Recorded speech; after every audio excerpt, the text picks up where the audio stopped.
Coming up next on News Live at 6, the latest COVID numbers are in. With only 3 new cases within central New York, but the university is now requiring every South Campus resident to get tested. We'll tell you why. Plus, the first University Senate meeting of the semester means changes to SU's spring calendar. CitrusTV reporter Ricky Sayer will be live with an update and what it means for spring break. And a decision from the grand jury in Breonna Taylor's case. All that and more next on News Live at 6. Citrus TV News Live at 6, your campus news leader.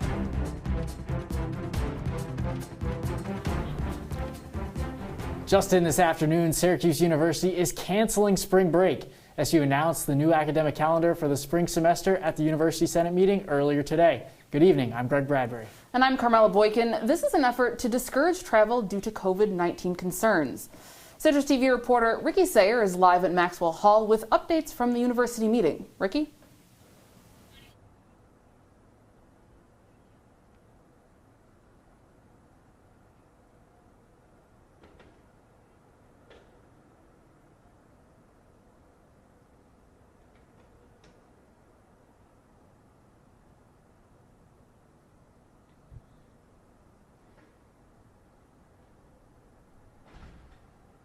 Thanks, guys. I'm here outside of Maxwell Hall where these Senate meetings usually take place. Not this year. Like so much else, it was taking place over Zoom, as we're going to show you right now. During the meeting, Chancellor Syverud said there would be no spring break. The Chancellor said it posed too great a risk. The interim provost, adding most COVID cases right now come from students who have traveled. The Chancellor also touted the university's success in faculty being allowed to give their input for their reopening plan. As we reported in detail over the summer, some faculty strongly disagree with the Chancellor on that point. The Chancellor said he knows the system of governance is not perfect. On another topic, we did hear a significant reversal coming from the interim provost, John Liu. During a summer Senate meeting, he said that it was faculty's choice to teach from home or in person was theirs and theirs alone. Asked today by faculty if that was still true, he said not exactly, returning in part to an earlier policy where those at greater risk of COVID-19 could teach online. This was a major concern of faculty over the summer. To quickly run through other updates. Overall enrollment is down about 7%. The average SAT score decreased. SU is running at about a $5 million deficit. The Chancellor says they are still financially strong. On the general topic of COVID, the Chancellor says he doesn't know if we will make it through the semester. He says we can't be complacent. So far, every day going forward, until a vaccine is widely available. And at Syracuse University, we are assuming a vaccine will not be widely available in our community until late in the spring of 2021. So because of that, you will not find me, and I hope I will not find you doing a victory dance during the first quarter of this struggle. The Chancellor had 2 asks: be compassionate and get a flu shot. We'll obviously be following up on many of these stories, a jam-packed meeting. Reporting outside Maxwell Hall, Ricky Sayer, Citrus TV News. Thanks, Ricky. Next tonight, we want to get right to the coronavirus numbers on campus. Today, the university added 3 new cases in central New York, 2 of them being faculty members. The total number of active cases are down, though. Currently, there are 27 cases in central New York. While that number is down, the number of students in quarantine is up. The university reporting 127 students now in quarantine. The latest numbers show SU has administered over 46,000 tests so far this semester. More testing is underway, though. Students on South Campus are waiting for saliva pool test results right now. This after the university required all South Campus residents to be retested. In an email last night, the university said the tests were, quote, a precautionary measure. Regardless of previous test results, all students were required to have a test today. Testing began at 10 a.m. in Sky Barn until the university ran out of test tubes at 2 p.m. Once more tests were delivered, testing concluded at 4 p.m. And Syracuse University's Campus Climate Survey is now live. The survey was created for students to provide feedback on issues like equality and diversity on campus. According to SU, the survey will, quote, establish a demographic profile of our students, staff, and faculty. It will also more deeply and accurately understand the on-campus experience of students, staff, and faculty, and the current campus climate with respect to equity, diversity, accessibility, and inclusion. The survey is available through MySlice and will be open until October 30th. The College of Visual and Performing Arts is hosting a virtual prep session for its upcoming career and internship fair. Career advisors will help attending students get ready for the upcoming fair by answering questions. Students can get information about what to expect from the fair, as well as how they should prepare. The event will run from 7 to 7:45 tonight. Residents in the East Campus neighborhood have been affected by a water main break on Ostrom Avenue. OPR developers sent an email this morning to residents on Euclid, Livingston, and Sumner Avenues. The email says residents may have no running water or cloudy and brown water for 5 to 6 hours. OPR says residents with cloudy water should keep their faucets on until they run clear. And if you stepped outside today, it's definitely warmer than it's been. I definitely had to wear short sleeves today. Yeah, no, the first day of fall was yesterday, but it certainly felt like summer today. Trey Redfield's here with the latest forecast, though. Trey?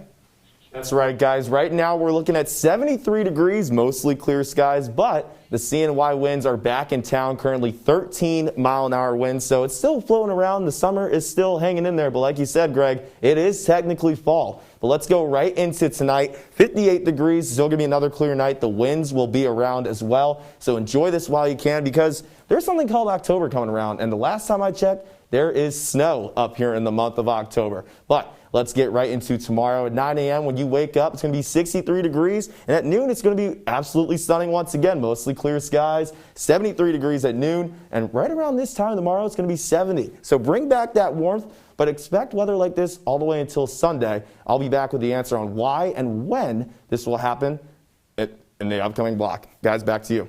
Looking forward to it. Thanks, Trey. 5 years ago, the Syracuse City School District brought blessing in a backpack to its students to make sure they're well fed. CitrusTV reporter Natalie Fahmy explains why COVID-19 brings new needs for the program.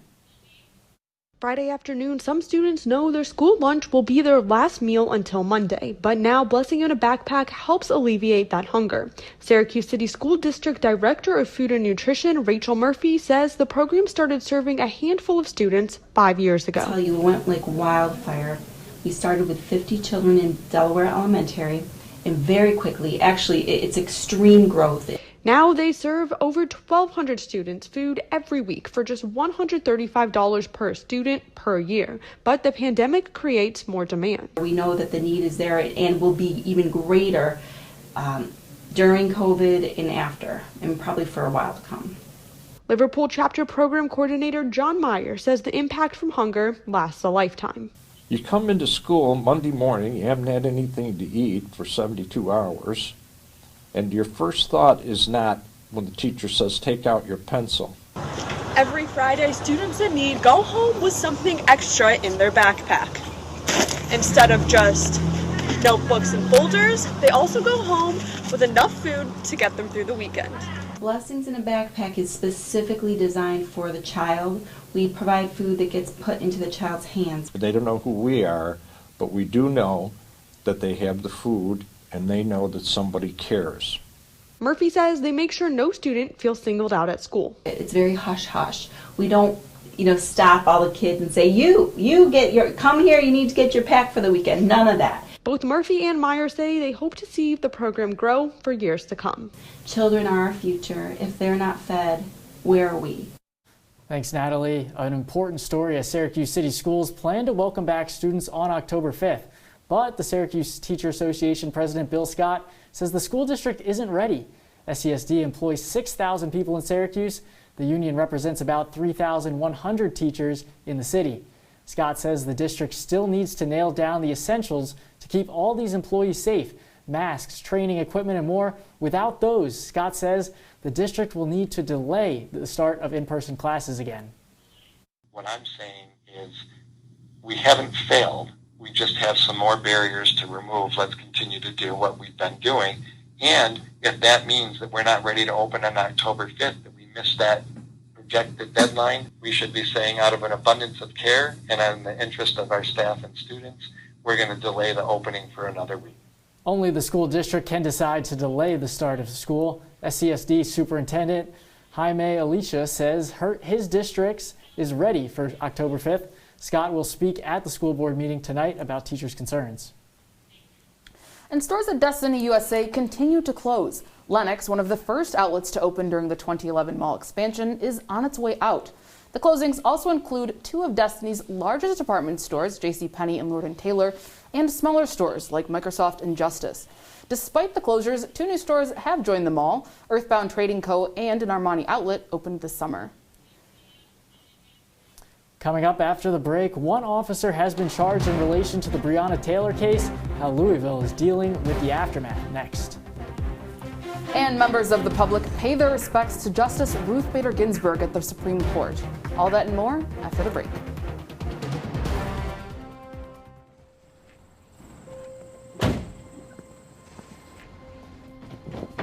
Dad, they took over my bedroom. Come on, come on.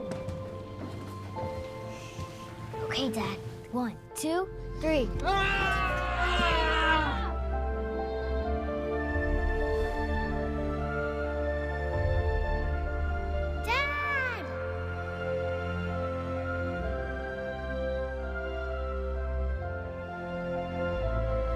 You saved me.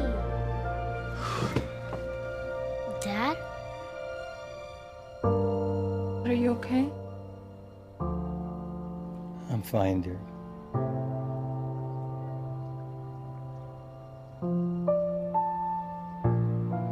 Your hero needs you now, and AARP is here to help. Find the care guides you need at aarp.org/caregiving. Leaving hot coals improperly extinguished can cause a wildfire. Hey guys, it's Smokey! It looks as if Smokey is going to use the drown, stir, drown, and feel technique. After the first drown, a good start. Next, another drink. And finally, a close feel. Is it cool? Okay. Yeah. Hey, Smokey, catch! Oh, my bad, Smokey. Only you can prevent wildfires.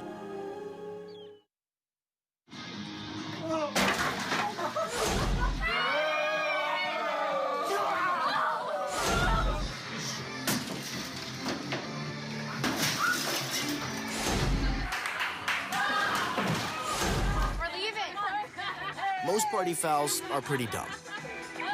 But if you decide to drink and drive underage, you could lose your license and your freedom. Underage drinking and driving. The ultimate party foul. If you see news happening on campus, in Syracuse, or across the nation, call the CitrusTV Newsroom, 315-443-1177, or tweet at CitrusTV News, your campus news leader. The latest from the Breonna Taylor case, the three officers involved in the shooting of Breonna Taylor have not been charged directly with her death. The Kentucky grand jury has indicted a single police officer. Officer Brett Hankinson has been charged with 3 counts of wanton endangerment in connection to the police raid. Hankinson has been charged for firing shots into the apartment next door to Breonna Taylor's. This is a Class D felony and has a penalty of 1 to 5 years in prison. The other 2 officers involved were not indicted. The Attorney General saying he knows it might not be what people wanted. I know that not everyone will be satisfied with the charges we've reported today. My team set out to investigate the circumstances surrounding Ms. Taylor's death. We did it with a singular goal in mind, pursuing the truth. Kentuckians deserve no less. The city of Louisville deserves no less. Every person has an idea of what they think justice is. My role as special prosecutor in this case is to set aside everything in pursuit of the truth. Since the announcement, protesters have started marching in downtown Louisville. Justice Ruth Bader Ginsburg's casket is at the Supreme Court building as members of the public pay their respects. Justice Ginsburg served on the Supreme Court for 27 years before dying at the age of 87 on Friday. Ginsburg was a pioneer for women's rights and equality and will be the first woman to lie in state at the U.S. Capitol when her casket is moved there later this week. The justice has been memorialized as an icon for a younger generation, with some dubbing her the notorious RBG. Ginsburg's death has set up a bitter fight in the Senate as President Trump and Majority Leader Mitch McConnell move to confirm her replacement before the election, which is only 6 weeks away. As the U.S. surpasses 200,000 coronavirus deaths, Johnson & Johnson is now in phase 3 of vaccine trials. It's the fourth company in the U.S. to begin large-scale clinical testing. Because this vaccine requires only one dose, trial results should be available faster than other vaccines. All other trials currently in testing require 2 doses. And House Speaker Nancy Pelosi and Treasury Secretary Steven Mnuchin have reached an agreement to fund the U.S. federal government until December. The deal resolves the threat of a government shutdown at the end of this month. Now, that agreement includes funds that will replenish trade relief payments for farmers, a priority for Republican and bipartisan members of the House. It also includes a central Democratic priority, nearly $8 billion in nutrition assistance. New details from the Belarusian government. President Alexander Lukashenko has been inaugurated for a 6th term in an unannounced ceremony this morning. This comes after 6 weeks of mass opposition protests. Back in August, Lukashenko and his main political rival argued over who actually won the vote. Both of their claims generated discussions of election fraud and widespread protests. Now the regional and opposition leaders are calling his inauguration illegitimate and will not formally recognize it. Russian opposition leader Alexei Navalny has been released from a German hospital. This after he collapsed from poison on a flight to Siberia in August. The hospital says while Navalny can recover, they don't know the poison's long-term effects. Navalny's team believes he was poisoned by President Vladimir Putin. The Kremlin firmly denies this accusation. Coming up on News Live at 6, I'll talk about upstate New York's case of the 70s and why you should enjoy it while you can. Don't go anywhere. They'll test you. Try to break your will. But however loud the loudness gets, however many cheese puffs may fly, you're the driver, the one in control. Stand firm. Just wait. And move only when you hear the click that says they're buckled in for the drive. Never give up till they buckle up.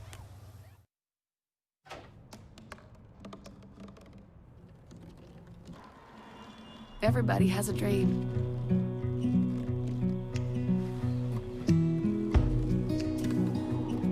Mine was to see the ocean. And with a little help, I made it.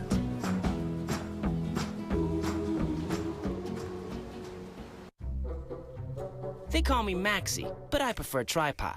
I was your above-average four-legged homie, and then wham-bam minivan. Some people pity me. Now that's lame. I still run, fetch, and swim. And the ladies love me. I'm the ultimate wingman.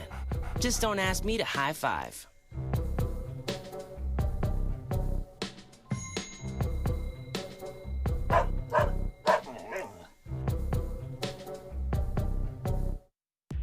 From the CitrusTV Weather Center, this is SU's most accurate weather forecast.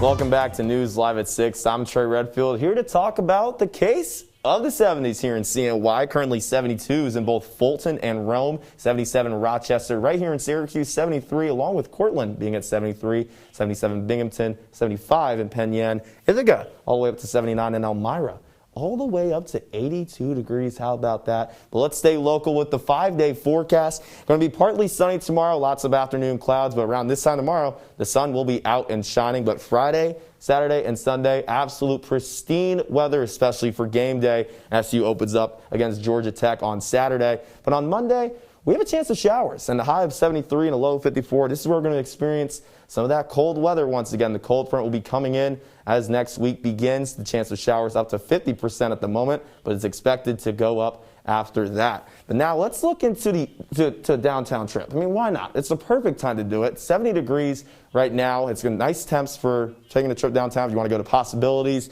take some Instagram-worthy pictures, because hey, it is Instagram-worthy weather for all I'm talking for right now. So that's all I got for right now. Christopher, what we got for sports? That's right, Trey. Trey, when we come back, the dome opener in the refurbished dome. Howard Dino Babers and company looking ahead to this Saturday.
I see you mobbing over her. Let's go. Let's mob. Let's crawl. Let's crawl. Let's crawl. Hey, yo, we mobbing. Come on, girl. Let's crawl. Hey, yo, let's crawl. Hey, yo, let's crawl.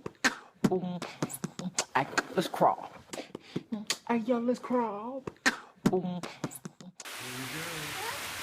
Here we go. We're gonna go out there to race. Gonna get wet. All right, here we go.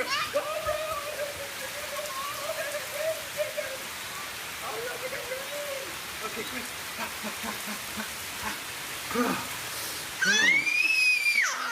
Oh yeah, yes. So much fun.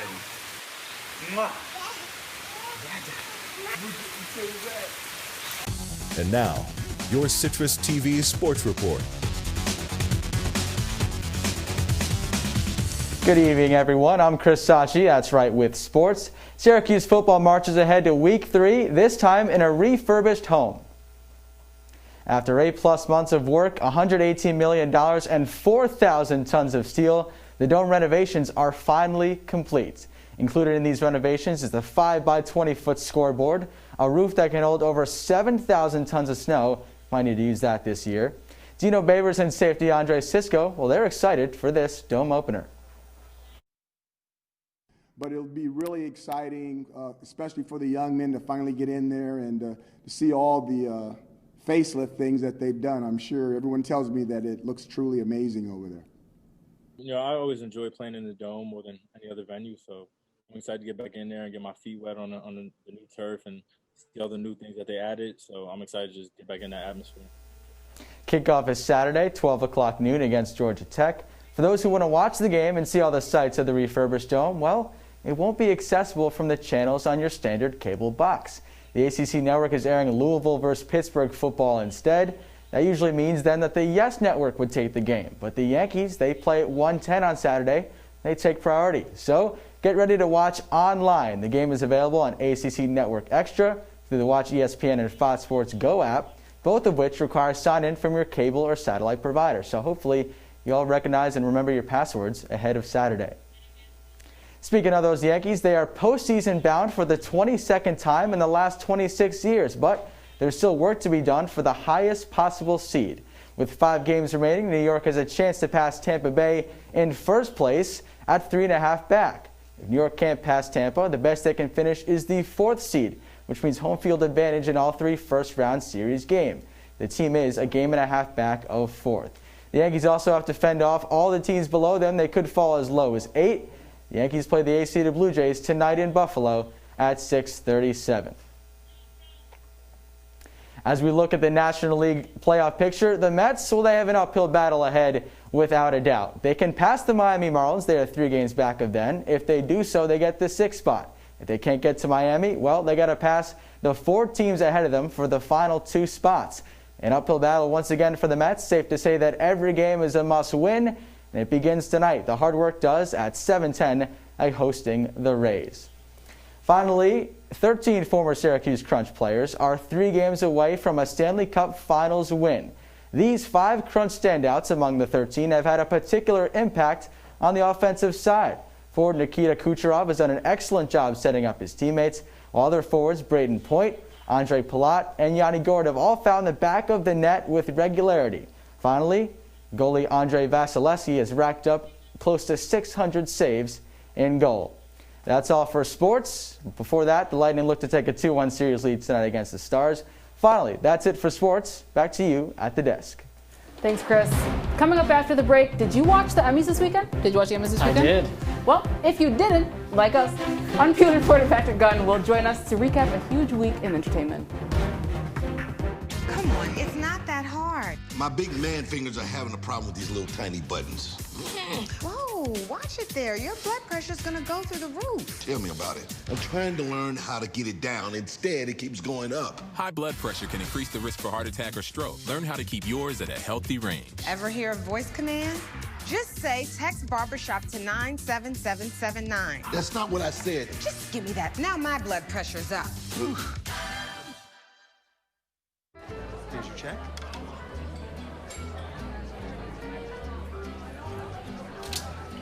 You got it.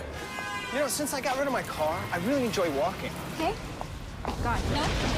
Getting pulled over for buzz driving could cost you around $10,000 in fines, legal fees, and increased insurance rates. Oh, you're home early. You live with your mom? That'll set your game back a few years.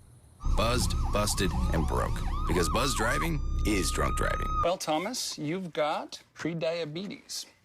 But with more exercise and a change in diet, it can be reversed. I've tried exercising. It just makes me hungry for bacon. I love bacon, too. And who really likes to exercise? Not me. Me neither. Nobody. So we're good? What? Oh, you still have pre-diabetes. Big time.